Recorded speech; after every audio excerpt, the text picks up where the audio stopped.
ಓಂ ಶ್ರೀ ಗುರುಭ್ಯೋ ನಮಃ. ಶ್ರೀಮದ್ ಭಗವದ್ಗೀತಾ 9ನೇ ಅಧ್ಯಾಯ 15ನೆಯ ಶ್ಲೋಕ.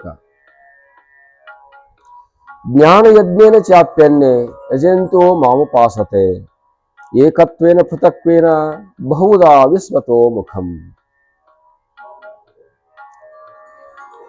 ಅನ್ಯೇ ಚ ಅಪಿ, ಬಹಳ ಜನರು ಇತರೆಯವರು ನನ್ನನ್ನ ಜ್ಞಾನಯಜ್ಞದಿಂದಲೂ ಪೂಜಿಸುತ್ತಾರೆ ಮತ್ತು ಜ್ಞಾನಯಜ್ಞದಿಂದ ಆರಾಧನೆ ಮಾಡಿ ಪೂಜೆ ಮಾಡಿ ನನ್ನನ್ನು ಬಂದು ಸೇರುತ್ತಾರೆ. ಇನ್ನು ಕೆಲವರು ಏಕರೂಪನೆಂದು ನನ್ನನ್ನು ಭಜಿಸುತ್ತಾರೆ, ಅವರು ಕೂಡ ನನ್ನನ್ನೇ ಬಂದು ಸೇರುತ್ತಾರೆ. ಇನ್ನು ಕೆಲವರು ಬಹುವಿಧ ಅನೇಕ ರೂಪನೆಂದು ನನ್ನನ್ನು ಭಜಿಸುತ್ತಾರೆ, ಅವರು ಕೂಡ ನನ್ನನ್ನೇ ಬಂದು ಸೇರುತ್ತಾರೆ. ಇನ್ನು ವಿಶ್ವರೂಪನೆಂದು ತಿಳಿದು ಬಹಳ ಜನರು ನನ್ನನ್ನು ಭಜಿಸುತ್ತಾರೆ, ಅವರು ಬಂದು ನನ್ನನ್ನು ಸೇರುತ್ತಾರೆ. ಹೀಗೆ ನನ್ನನ್ನು ಬಂದು ಸೇರುವುದಕ್ಕೆ, ನನ್ನ ಭಜಿಸುವುದಕ್ಕೆ ನಾನಾ ರೀತಿಯಾಗಿರ್ತಕ್ಕಂಥ ದಾರಿಗಳನ್ನು ಬಹಳಷ್ಟು ಜನರು ಸ್ವಯಂ ಪ್ರೇರಿತರಾಗಿಯೇ ಕಂಡುಕೊಂಡಿದ್ದಾರೆ ಅರ್ಜುನ. ಕಾರಣ ನಾನು ಎಲ್ಲ ರೀತಿಯಿಂದ ಎಲ್ಲರಿಗೂ ಕಂಡು ಬಂದಿರುವುದರಿಂದ ಬಹಳ ಜನರು ನನ್ನನ್ನು ಆ ರೀತಿಯಾಗಿ ಭಾವಿಸುತ್ತಾರೆ. ಬಹಳಷ್ಟು ಋಷಿಗಳು, ಯೋಗಿಗಳು, ತಪಸ್ವಿಗಳು, ಜ್ಞಾನಿಗಳು ನನ್ನನ್ನು ಜ್ಞಾನಯಜ್ಞದಿಂದಲೇ ಪೂಜಿಸುತ್ತಾರೆ, ಜ್ಞಾನಯಜ್ಞದಿಂದಲೇ ನನ್ನನ್ನು ಆರಾಧಿಸುತ್ತಾರೆ, ಜ್ಞಾನಯಜ್ಞದಿಂದಲೇ ನನ್ನನ್ನು ಗೌರವಿಸುತ್ತಾರೆ, ಜ್ಞಾನಯಜ್ಞದಿಂದಲೇ ನನ್ನನ್ನು ದೈವ ಎಂದು, ಬ್ರಹ್ಮವೆಂದು, ಆತ್ಮವೆಂದು ಪೂಜಿಸುತ್ತಾರೆ. ಇನ್ನು ಬಹಳ ಜನರು ಈ ರೀತಿಯಾಗಿ ನನ್ನನ್ನು ಆರಾಧನೆ ಮಾಡಿದರೆ, ಇನ್ನು ಕೆಲವರು ಒಂದೊಂದು ರೀತಿಯಾಗಿರುವಂಥ ಇನ್ನೂ ಭಿನ್ನವಾಗಿರುವಂಥ 3 ಮಾರ್ಗಗಳನ್ನು ಆರಿಸಿಕೊಂಡಿದ್ದಾರೆ. ಏಕರೂಪ ಅಂತ ಕೆಲವರು ತಿಳಿದಾರೆ. ಈ ಎಲ್ಲ ಇಡೀ ಪ್ರಪಂಚಕ್ಕೆ ಒಬ್ಬನೇ ಒಬ್ಬ ಪರಮಾತ್ಮ ಅಂತ ತಿಳಿದು ನನ್ನನ್ನು ಪೂಜಿಸುತ್ತಿದ್ದಾರೆ. ಹೇಗೆ ಗಂಗೆಯಲ್ಲಿರುವ ನೀರನ್ನು ತಂದು ಎಲ್ಲ 1000 ಮಡಕೆಗಳಲ್ಲಿ ಹಾಕಿದರೂ ಕೂಡ ಆ ಗಂಗೆಯ ನೀರು ಒಂದೇ ಆಗಿರುತ್ತದೆ ಅಂತ ತಿಳಿಯುವುದು ಸಹಜವೋ, ಹಾಗೆ ಎಲ್ಲ 84 ಲಕ್ಷ ಜೀವರಾಶಿಗಳಲ್ಲಿರುವಂಥ ಚೇತನ ನಾನು ಒಬ್ಬನೇ ಆಗಿದ್ದೇನೆ ಅಂತ ಬಹಳ ಜನರು ನನ್ನನ್ನು ಏಕಾತ್ಮವಾದಿಗಳು ತಿಳಿದುಕೊಂಡು ಭಜಿಸುತ್ತಾರೆ ಅರ್ಜುನ. ಅವರು ಕೂಡ ನನಗೆ ಅತ್ಯಂತ ಆಪ್ಯಾಯಮಾನರಾಗಿರುತ್ತಾರೆ.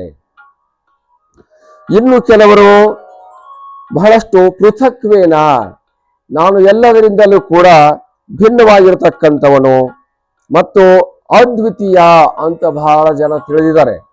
ನನ್ನ ಸಮಾನವಾಗಿರತಕ್ಕಂಥವರು, ನನಗೆ ಮತ್ತೊಬ್ಬರು ಅದಾರು ಅನ್ನುವಂಥದ್ದನ್ನು ಬಿಟ್ಟು ನಾನು ಬಹಳ ಅದ್ವಿತೀಯ, ಅಗಮ್ಯ, ಅಗೋಚರ, ಅಪ್ರತಿಮ ಅಂತ ತಿಳಿದು ನನ್ನನ್ನು ಪೂಜೆ ಮಾಡ್ತಾರೆ.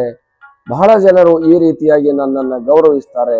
ಅವರಿಗೂ ಕೂಡ ನಾನು ಬಹಳ ಹತ್ತಿರದವನಾಗಿದ್ದೇನೆ ಅರ್ಜುನ. ಅವರು ಕೂಡ ನನ್ನನ್ನೇ ಬಂದು ಸೇರುತ್ತಾರೆ.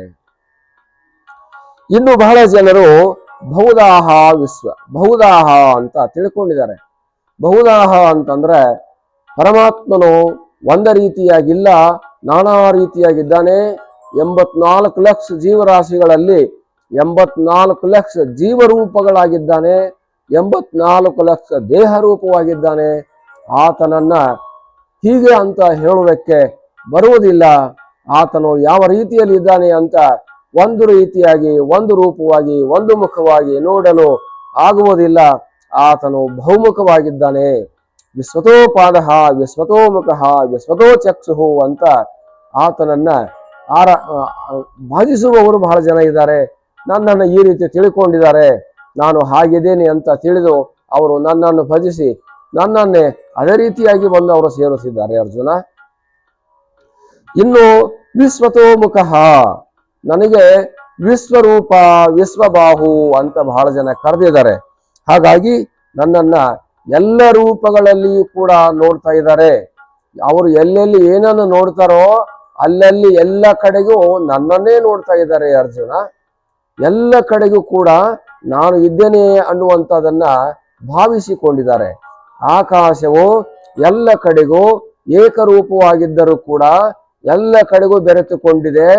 ಎಲ್ಲೆಲ್ಲಿ ಯಾವ್ಯಾವ ರೀತಿಯಾಗಿರ್ತಕ್ಕಂಥ ಘಟ ಇದೆಯೋ, ಮಠ ಇದೆಯೋ, ಮಡಕೆ ಇದೆಯೋ, ಏನೇನಿದೆಯೋ ಅಲ್ಲಲ್ಲಿ ಎಲ್ಲ ರೀತಿಯಲ್ಲಿ ನಾನೇ ಓತಪ್ರೋತವಾಗಿ ತುಂಬಿಕೊಂಡಿದ್ದೇನೆ ಅನ್ನೋ ರೀತಿಯಲ್ಲಿ ನೋಡ್ತಾರೆ.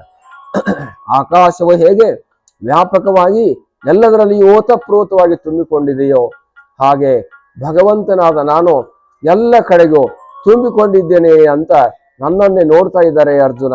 ಹಾಗಾಗಿ ಬಹಳ ಜನರು ಬಹಳ ಭಿನ್ನವಾಗಿ ನನ್ನನ್ನು ಆರಾಧಿಸಿ ನನ್ನನ್ನು ಪೂಜಿಸುತ್ತಿದ್ದಾರೆ.